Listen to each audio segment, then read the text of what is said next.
The good news. For you to appreciate the good news, I wish to share with you the background to this story, as I feel I need more than a few minutes to do the story justice. The news is that of our new project in the Philippines, which is to supply a number of theological books to the Prisons of Christ organisation of the Philippines, known by the acronym POCOP, and to pastors of Baguio Christ-centred churches. Background to the story. In 1993, whilst working at Fareham College, the ITN News broadcast reported that a British travel agent from Eastbourne had been arrested in the Philippines and in due course sentenced to prison for 16 years. I was shocked at this news, as this man was my brother, Michael John Clark, just 2 years older than me. We had grown up together, but when I became a Christian at the age of 21, our lives drifted apart. He knew I'd become a Christian and had attended a meeting at the church where I was a member of, and he heard my testimony of becoming a Christian. This was in 1983, but his life was unaffected by the account of my conversion. During that time, I tried various ways of teaching and preaching the gospel to many of my former friends and whoever I could. My brother and I communicated by letter, and he informed me that he had married a Filipino, but sadly his wife died of a blood disorder. For the next few years I learned of his ill health. This was evident from his letters. He was losing weight, losing his teeth, and was in a bad way, and was suicidal, but feared death, as he said he would be going to hell if he died. The following year, in 1998, I could tell from his letters that he was very much better, and he told me through various means, and reading C.S. Lewis's book, Mere Christianity, he believed that Jesus was the Christ, the Son of the living God, and was being helped by other inmates, who too had become Christians, in the prison. It was then I wrote, instructing him to be baptised as a Christian, if need be, by another Christian inmate to do it, and continue in the things of God. New Bilibid Prison is the national penitentiary in the Philippines and housed over 25,000 inmates in 3 compounds, the maximum, medium and minimum compound and penal farms. It is the largest prison in Asia's Far East. It was a former prisoner of war camp of the Japanese during the Second World War.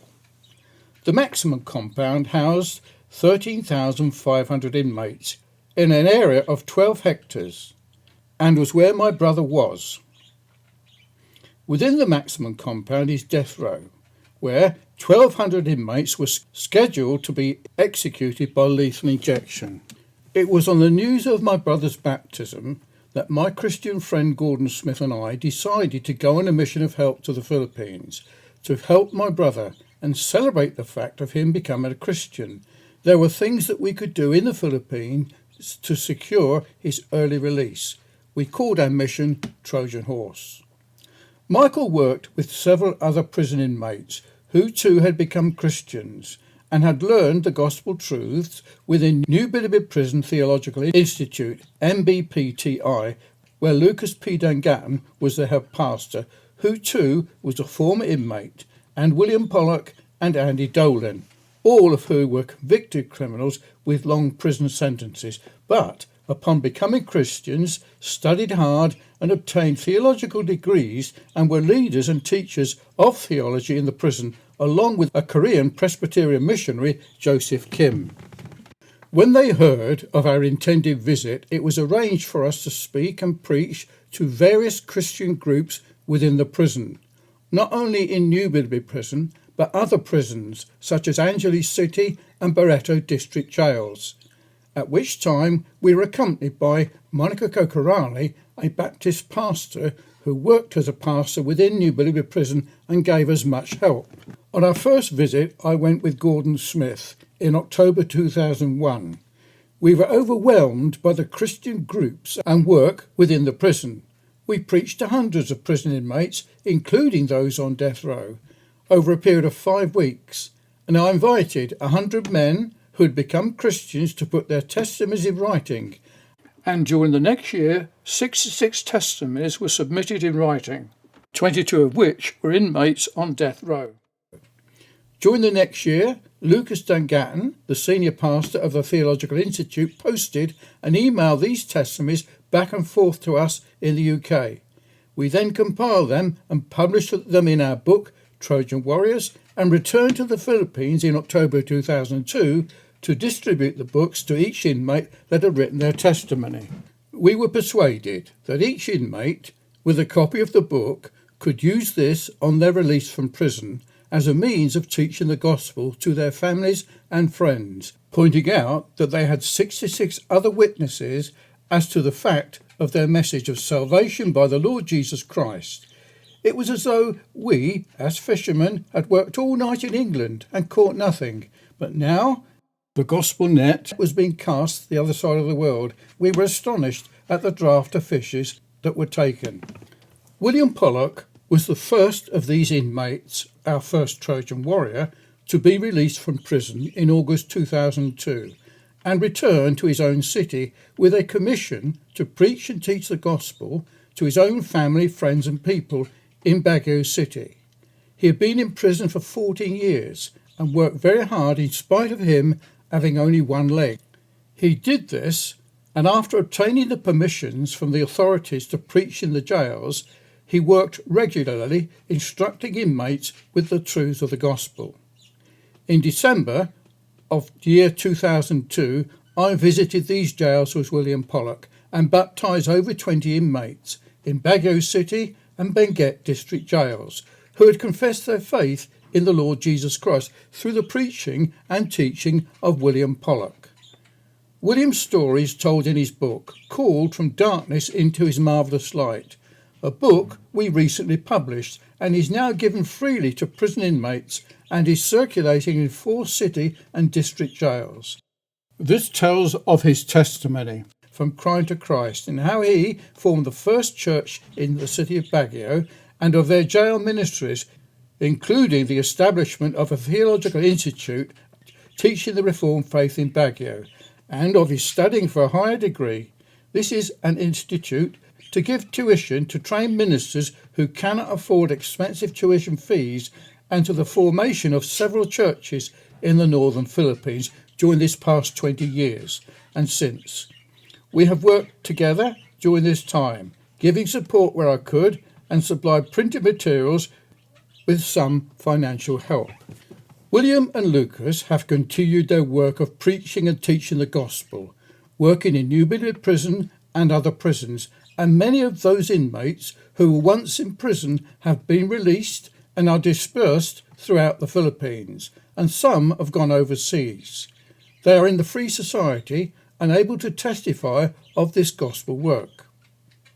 It was 10 years ago, due to the continued gospel work, they formed an organisation for ex-prisoners who had become Christians whilst in prison, of which William Pollock is the national chairman. The group is known as, by the acronym, POCOP, which means Prisoners of Christ Organisation Philippines. Many from New Bedford Prison who are now in the Free Society and different parts of the Philippines, some of which had written their testimonies in our book, Trojan Warriors. I visited and addressed this assembly last year and was appointed an honorary member and attended their 8th assembly in 2022 and also the 20th anniversary of Baguio Christ-centred churches. It is from this group that a request has been made to teach the doctrines of grace according to the Reformed faith. This is our new project. Remember, whilst in prison, William graduated with a theological degree and was a teacher in the Theological Institute organised by Lucas Dangatton. They were full well aware of the errors of teaching and beliefs amongst the religious, not only in the prison but also in the Free Society, and now both he and Lucas wish to extend their work that Lucas had begun. They wish to distribute theologically sound literature in a country where Catholicism and other religious errors are predominant, and they have been asked by former inmates who are now in the Free Society but scattered to teach them the doctrines of grace. To help in this project, I have prepared for print and William has arranged for the printing in the Philippines of a 1-volume book entitled Systematic Theology by Louis Berkhof, a book that treats the doctrines of grace according to the Reformed faith, and 60 copies are to be given freely to those pastors in Baguio and Benguet churches and to members of the POCOP group to assist in their ongoing education. The first batch of books was delivered on the 23rd of August 2003. This is the basic textbook used in Baguio and Jerul Theological Institutes. They are to be given freely in order to assist in the teaching of the doctrines of grace to members of POCOP and ministers of Baguio Christ-centered churches. I've also sent the print-ready files to Pastor Anil Anwar of Christ Church in Rahim Yar Khan, Pakistan, as they wish to form a theological institute in Pakistan. I support this work of William Pollock and Lucas Dangatton, and I'm seeking to fund this venture, bearing in mind the poverty in this country is very great. At first, we printed the 500-page text in 2 volumes, but to reduce printing costs, made a 1-volume edition, which has now been printed and is in circulation. You will remember that I had hoped to visit the Philippines earlier this year on their POCOP 9th Assembly and also the 21st anniversary of Baguio Christ-centered churches, but I was too ill to travel. It is my desire to invite William and Lucas to the UK and somehow fund their trip to introduce them to Christian work here in the UK. This will be a great help to them and an inspiration to others. This is one of my wishes and a vision yet to be realised. These are the 12 churches established in the northern Philippines by William Ola Pollock since 2001.